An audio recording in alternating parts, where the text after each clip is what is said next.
All right, guys, we're going to do a review of the Switch 2. We've had it for a couple of days, and we've got a pretty good idea what we think about it and what the pros and cons are. So we're going to go over pros and cons today. So, all right, buddy, what do you think your biggest pro is? I like how well it runs while still being handheld. I feel like how well it runs is definitely worth the money. Okay. My favorite thing about it is how backwards compatible it is. It's not only backwards compatible for games but controllers. The only thing we haven't tried to sync up to this thing is our Joy-Cons, and that's because Joy-Cons just don't work anyway. So, but what's your biggest con? I do think that the games might be a little bit expensive. Okay. Yeah. My least favorite thing is the fact that the physical media is not actual physical media. It's the cartridges are just the key to open it.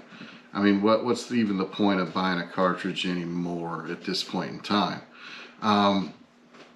It's my take on the cost of this thing is, I mean, if you look at the Switch was released in 2017, it was cartridges were $60. They're 80 now, but the purchasing power of your dollar is a little different. If you look up what the value of your dollar now was in 2017, it's $1.30, which is a 30% increase. The games are $20 more than the $60 price point, which is a 33% increase. So we're looking at, minuscule amount of different purchasing power. I mean, you could blame Nintendo for it, but I mean, really, it's just the fact that there's more money in the world, and the money's worth less than it was. So, what do you think about Mario Kart World? What's your biggest pro and what's your biggest con? I really like free roam in Mario Kart World. Now, I just like the open world idea for a Mario Kart game. And there's a lot of things to do, like with this P-switch missions, like the blue coin stuff, like the time trial things you can do. However, I do feel like the racing it just feels weird. Like, what feels weird about it? Like the drifting just feels off. The drifting feels off? Yeah, like mini turbos charge way slower than they did in Mario Kart 8 and stuff. Okay. And in the water, you barely can even drift at all. You mentioned some of the nerfs earlier. Oh, yeah. A lot of the, really good items were nerfed by, a lot.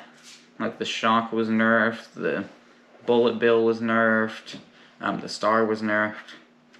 Where, shock only hits people in front of you, and it barely even stuns them at all. It only just gets rid of their items, basically.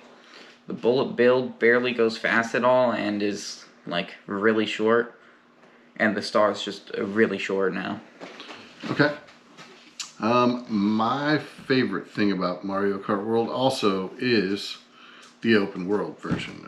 It is fun to play free roam. You can just go and do anything. It's a massive world. There's a lot of cool secrets to find out. There's pipes to find. There's little missions to find. There's a lot of different skins you can find.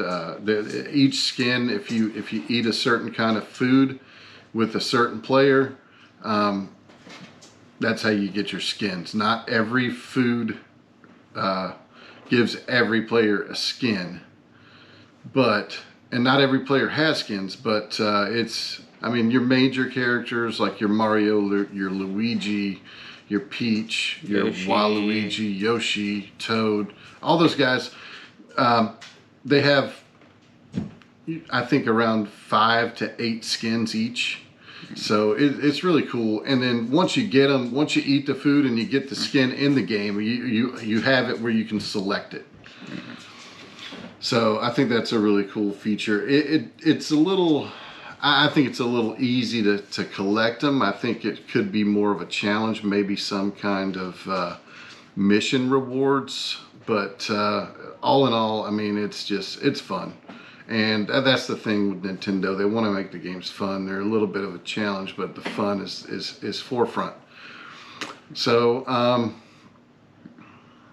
let's just show some other cool things on the Switch, though.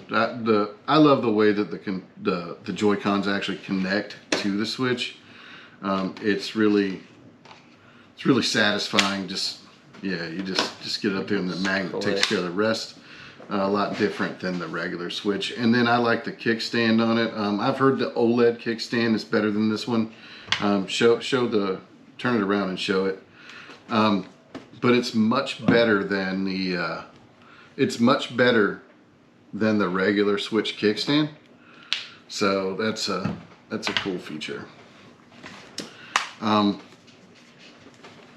And I mean, we can't wait for some more games to come out for it. Give you guys a better review, but ultimately, I mean, we like it. We both think it was worth the money. You know, a lot of people are questioning whether it is worth the money or not. We've enjoyed it to the point where we'd spend the money again. So. Thanks everybody for watching this review. Thank you for all the participation you guys are having on our videos, with the likes, people following us.